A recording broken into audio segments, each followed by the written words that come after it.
Welcome to one and all. We started with the chapter operating systems from CS1 12th standard. Okay, and we completed 5 topics.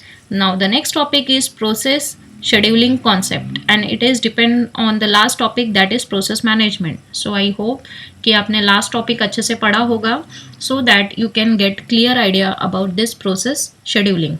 Okay, so let's start the topic.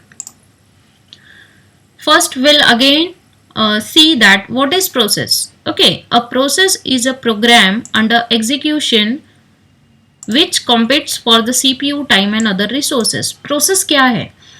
अगर एक ही CPU पे number of programs run हो रहे हैं तो उसको क्या चाहिए? उसको ये चाहिए कि CPU उसे एक्सेप्ट करे और अपने रिसोर्सेस उसे दे.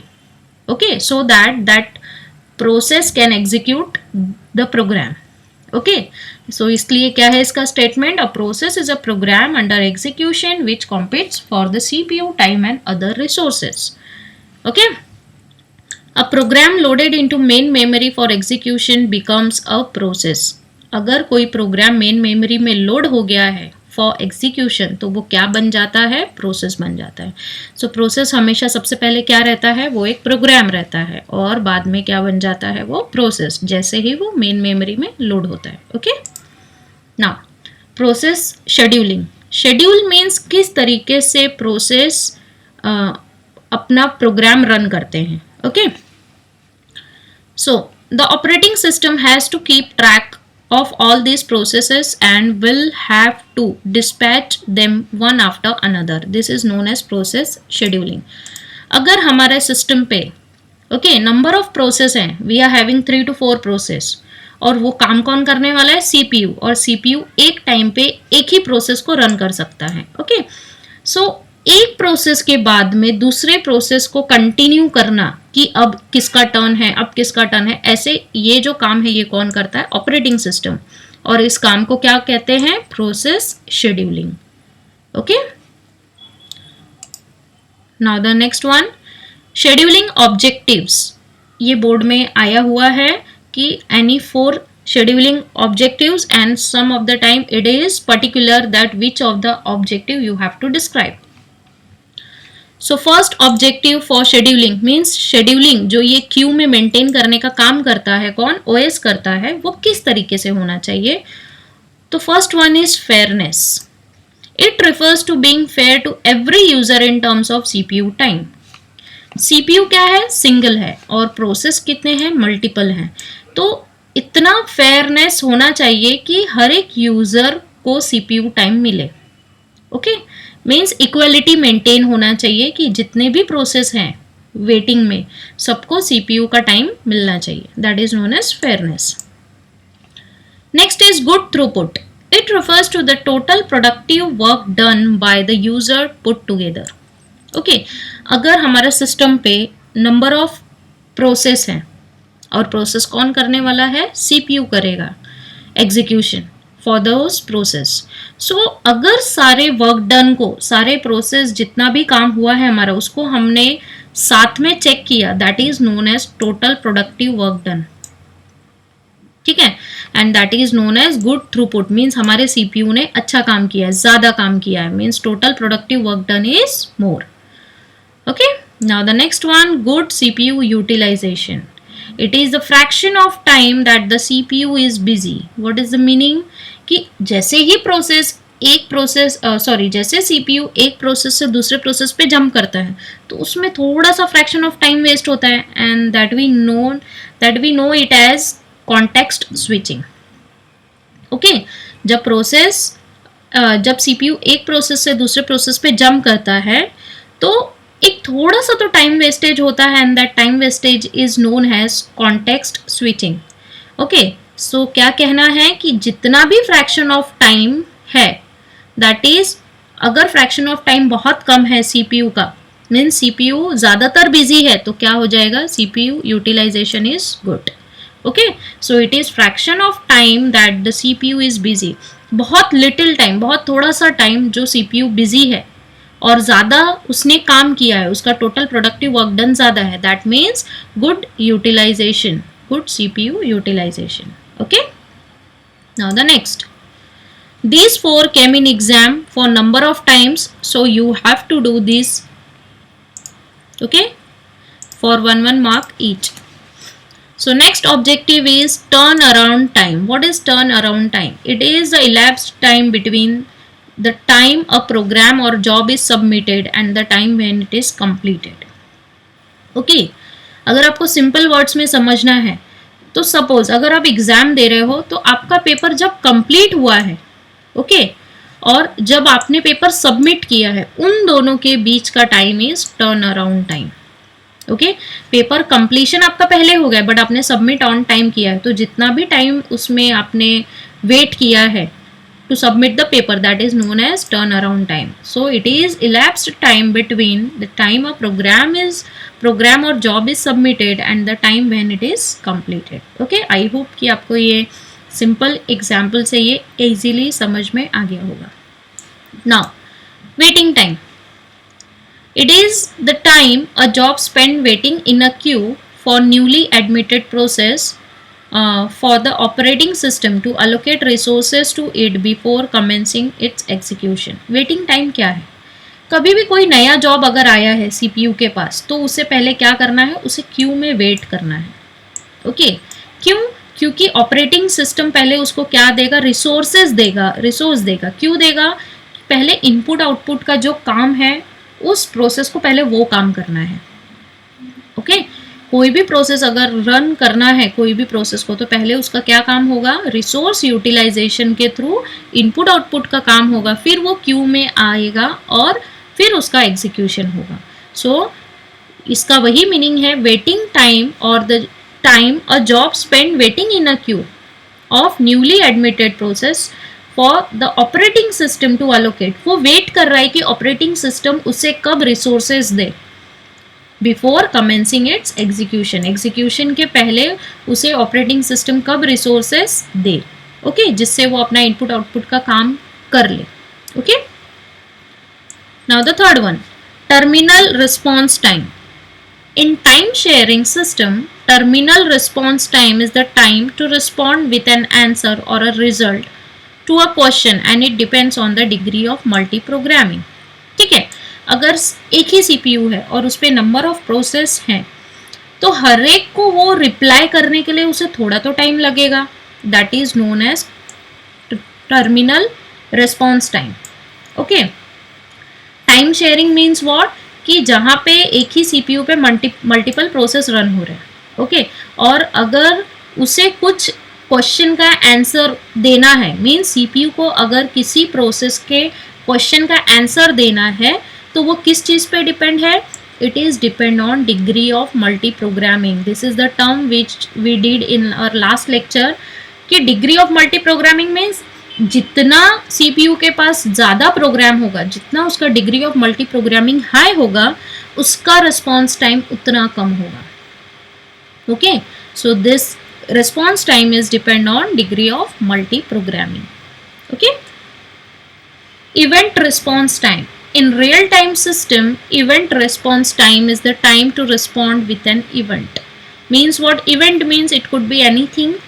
Okay, it could be like resources for input output operation. Operation is one kind of event. Okay, so event response time is the time to respond with an event.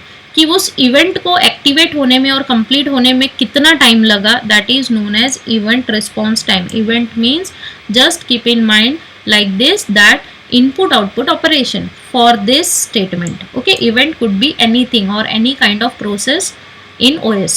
Okay, so these four are very much important terms, so please do this. Now the next one, what is priority? Explain internal and external priorities. So this came in exam for 4 marks, so I hope you will do this. Priority we are having of 3 types, but here for this board question we are having only 2. Okay, so according to this board question we'll do this question and solution first. So what is priority? The concept of arranging ready process in the queue so that they can be dispatched one after another for execution depending on some policy is known as priority. Okay, what is the main thing here कि process को हमें Q में maintain करना है. क्यों? क्योंकि उसका execution बाकी है. बट उसे किस तरीके से क्यू में लगाना है, it depends on some policy. Policy means kind of rule. Okay, वो तो किसी रूल पे डिपेंड है. But the concept of arranging ready process, ready means what, जिसका इनपुट आउटपुट का काम हो गया है.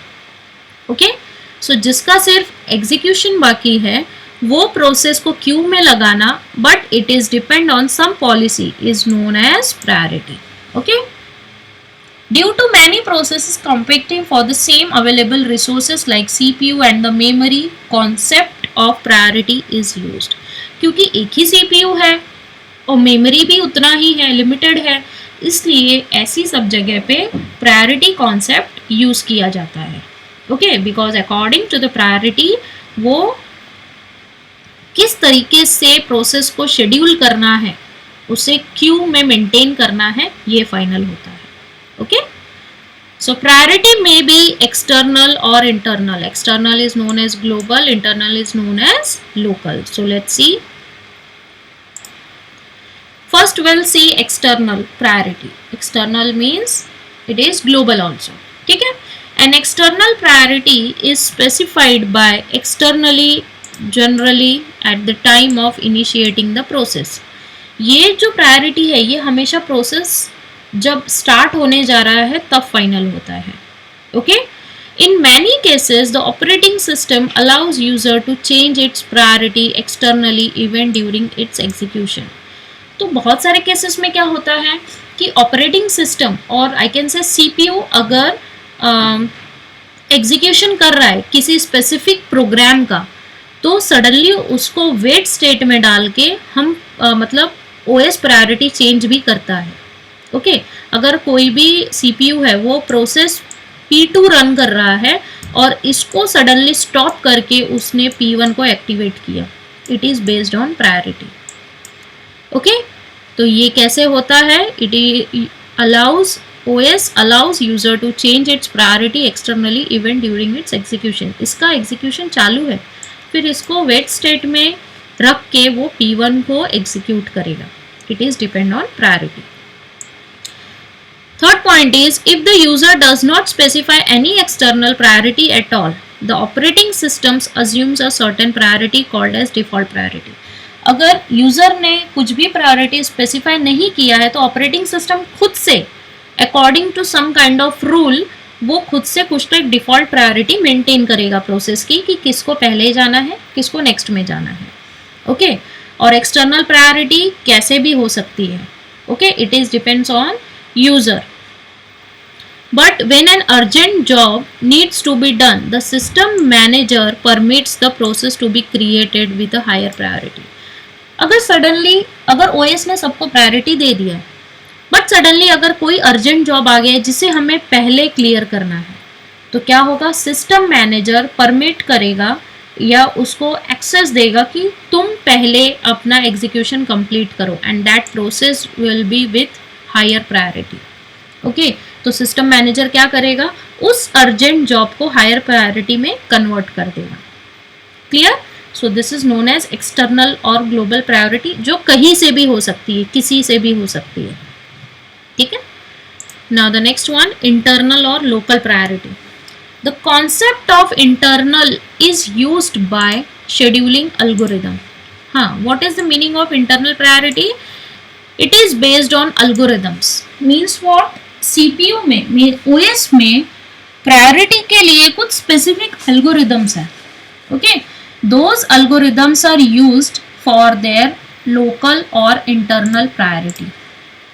Okay, they base their calculations on the current state of the process. Process का जो भी करंट स्टेट है उसका कैलकुलेशन करने के बाद according to the algorithm they put priority. Okay, so देखेंगे कौन कौन से स्टेप्स हैं उसके लिए. Algorithms are the operating systems can then set internal priority which is highest for shortest job. Okay, तो पहला प्रायोरिटी कैसे होगा इंटरनल प्रायोरिटी? कि जिसका जॉब सबसे छोटा है, shortest job first, F for first, okay. तो जिसका जॉब सबसे छोटा है, अगर हमारा P1 और P2 दो प्रोसेस है, ये प्रोसेस 5 सेकेंड का है, ये 7 सेकेंड का है, तो यहाँ पे ये कैलकुलेट होगा जिसका जॉब सबसे छोटा है उसको क्यू में पहले प्रायोरिटी मिलेगा, that is P2, okay. So this is the meaning of SJF. If short job are finished faster, the number of process competing for the CPU will be decreased and number of satisfied user will increase. Means what? अगर ये P2 process को हमने पहले ख़त्म किया, okay, पहले उसको Q में मेंटेन किया और उसका एग्जीक्यूशन जल्दी होता है, तो क्या हो जाएगा, CPU का डिग्री ऑफ मल्टी प्रोग्रामिंग कम हो जाएगा और जिससे जो यूज़र है वो भी सेटिस्फाई हो जाएगा कि उसका प्रोसेस रन हो गया, okay. Now the next one, the OS can set priority based on expected remaining time to complete the process. Suppose अभी ये P1 और P2 जो प्रोसेस है, इनका time slice, now you will come to the next term, time slice. Time slice means एक time पे एक process थोड़ा सा ही रन होता है। It is not like this कि वो 7 सेकेंड्स का है तो पूरा कंप्लीटली 7 सेकेंड रन होगा। सपोज इसका टाइम स्लाइस है 5 सेकेंड, कि वो एक टाइम पे सिर्फ 5 सेकेंड रन होगा, और P2 का टाइम स्लाइस है 2 सेकेंड्स। तो कौन सा प्रोसेस पहले ख़त्म होगा? अगर एक बार में ये 5 सेकेंड रन होगा तो ये P1 process only it will take 2 times to run and P2 process will take 3 times to run, okay, because इसका टाइम स्लाइस क्या है, कम है। So एक जो सेकेंड एल्गोरिदम है, it sets priority based on expected remaining time to complete. ये किस चीज़ पे बेस्ड रहता है कि किसका एक्सपेक्टेड रिमेनिंग टाइम कम है। जिसका भी रिमेनिंग टाइम टू कंप्लीट अगर कम है, दैट मीन्स वो प्रोसेस को हमें जल्दी क्यू में मेंटेन करना है, okay. Clear? So these are the two algorithms, shortest job first and expected remaining time to complete. Okay, these are the two algorithms which are used in internal priority. Now, the board question, it came like this. With reference to the process management, explain the following terms, that is external priority, purchased, internal and time slice. So we already completed external and internal. We have to do just these two terms, purchased priority and time slice. So let's see it one by one. Purchased priority. This priority is used in some data center situation where each user pays for the time used. ये जो priority है बहुत सारी जगह data centres में use होता है, जहाँ पे पे कितना करना है, it is depend on the time used, okay. जितना टाइम के लिए आपने सिस्टम यूज़ किया है उतना टाइम के लिए आपको पे करना है। Higher priority process are charged at higher rate. अगर आपका प्रोसेस को फर्स्ट नंबर देना है तो उसके चार्जेस भी ज़्यादा होंगे, okay. So priority changes according to the cost. अगर आप कॉस्ट ज़्यादा पे करोगे तो आपका उसका प्रायोरिटी भी बढ़ जाएगा, okay. To prevent each user from firing his job at highest priority, क्योंकि अगर उन्होंने ऐसा चार्ज नहीं किया तो सब लोग क्या करेंगे, सारे यूजर अपने ही प्रोसेस को हाईएस्ट प्रायोरिटी देने के लिए ट्राई करेंगे। इसलिए according to the money they are giving priority. जिसका मनी ज़्यादा जो पे करेगा उसका प्रायोरिटी ज़्यादा होगा, उस प्रोसेस का प्रायोरिटी ज़्यादा होगा, okay. So this scheme is known as purchased priority. The operating system keeps tracks of these used by each process, time used by each process, the priority at which it was used. तो operating system क्या करता है कि जितने time के लिए वो process है उतने टाइम के लिए वो यूज़ हो रहा है कि नहीं, वो according to the priority check करता है, ओके। अगर प्रायोरिटी 1 है, उसका 2 है, अकॉर्डिंग टू दैट उसको कितना टाइम देना है, तो वो ये सब चीज़ों के लिए ऑपरेटिंग सिस्टम अपडेट रहता है, okay. Now the next thing, time slice. This is very much important term. Each process is normally given certain time to run irrespective of its importance. जैसे मैंने बताया, अगर हमारे पास दो प्रोसेस है P1 एंड P2, ये है 7 सेकेंड का प्रोसेस है और ये है 5 सेकेंड का प्रोसेस, जिसको कंप्लीट होने के लिए टोटल 5 सेकेंड लगेंगे। Okay, so this is known as time slice, but ये तो कंप्लीट टाइम है। So what is time slice? ये तो पूरा टाइम है जिससे प्रोसेस P1 को रन करना है, मतलब P1 को रन करने के लिए टोटल 7 सेकेंड्स लगेंगे, P2 को रन करने के लिए 5 सेकेंड्स लगेंगे। सो this is complete time. So what is time slice? Each time slice given to each process so that process does not use the CPU indefinitely. This is infinitely. Okay, so infinitely ना use करें, इसलिए क्या होगा कि हर एक को एक time slice दिया जाता है। ओके, नहीं तो क्या होगा, जो भी पहले क्यू में है वो सोचेगा मेरा बड़े से बड़ा प्रोसेस हो तो भी वो एक बार में रन हो जाए। सो सपोज 7 सेकेंड का जो ये प्रोसेस है, इसका टाइम स्लाइस है 5 सेकेंड। ठीक है, मतलब ये 5 सेकेंड के बाद ये खुद ही रुक जाएगा ये प्रोसेस, और नेक्स्ट वाला स्टार्ट हो जाएगा। नेक्स्ट वाले का टाइम स्लाइस है 2 सेकेंड। ठीक है, ये पहले से फिक्स रहता है, it is not depend on any kind of calculation. So अगर ये फर्स्ट टाइम स्लाइस इसका 5 सेकेंड का रन हो गया तो इसका 5 सेकेंड कंप्लीट हो गया, just 2 second remaining for process 1। और 2 सेकेंड अगर प्रोसेस 2 का टाइम स्लाइस है तो इसका 2 सेकेंड रन होने के बाद कितना बचेगा, 3 second to complete this process. Okay, so will read this statement again. Each process is normally given certain time to run irrespective of its importance. ठीक है, हर एक प्रोसेस को सिर्फ एक सर्टेन टाइम दिया जाएगा रन करने के लिए, and it is not depend on the importance of their process. ठीक है, सो इसलिए क्या रहता है, टाइम स्लाइस। क्यों रहता है टाइम स्लाइस? ताकि कोई भी प्रोसेस CPU को कंटिन्यूसली यूज ना करे। ओके, जिससे क्या होगा, नहीं तो सारे प्रोसेस वेट स्टेट में चले जाएंगे। इसलिए सारे प्रोसेस को टाइम मिलना चाहिए थोड़ा थोड़ा, इसलिए टाइम स्लाइस यूज किया जाता है। Okay, now the next concept is primitive and non primitive. It is depends on the priority. It's very simple concept. Primitive philosophy and non primitive philosophy. Primitive में क्या है, this philosophy allows a higher priority process to replace a currently running process even if its time slice is not over. It has not requested for any external operation. Means what? अगर number of process run हो रहा है, ठीक है, और अभी अगर कोई urgent job आ गया है तो क्या होगा, in primitive philosophy, according to this philosophy, जो भी process running condition में है उसको stop करके जो process higher priority का है उसको हम execute कर सकते हैं। In this primitive philosophy, according to this philosophy क्या हो रहा है कि जो भी प्रोसेस रन हो रहा है उसको टाइम बिंग स्टॉप करके हायर प्रायोरिटी, जिसका सडनली प्रायोरिटी चेंज हुआ है, उसको एग्जीक्यूट कर सकते हैं। Okay, primitive philosophy increases fairness but decreases throughput. Primitive philosophy में क्या होता है, इंक्रीजेस फेयरनेस मीन्स कंप्यूटर को तो क्या करना है, अकॉर्डिंग टू द प्रायोरिटी उसे अपना काम करना है। सो it is fair with the system but decreases throughput. Throughput क्यों कम हो रहा है, बिकॉज अगर CPU ऐसे बार बार नंबर ऑफ प्रोसेस पे जंप करेगा तो उसका कॉन्टेक्स्ट स्विचिंग ज़्यादा होगा, जिससे उसका थ्रूपुट कम हो जाएगा। ओके, मतलब वो ज़्यादा काम नहीं कर पाएगा। Now next one, opposite of this is non primitive philosophy. In a non primitive philosophy a running process retains the control of the CPU and all the allocated resources until it surrenders controls to the operating system. It's very simple कि जो भी process run हो रहा है it will continue for running that process.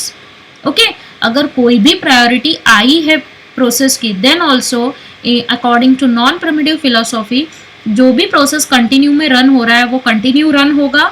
जैसे ही वो process execution खत्म होगा, okay, so it will surrender the controls to operating system. ठीक है, जब वो सारे कंट्रोल्स और CPU को ऑपरेटिंग सिस्टम को सरेंडर कर देगा उसके बाद ही जो प्रायोरिटी में है, जो क्यू में है प्रोसेस, उसको एग्जीक्यूशन का चांस मिलेगा।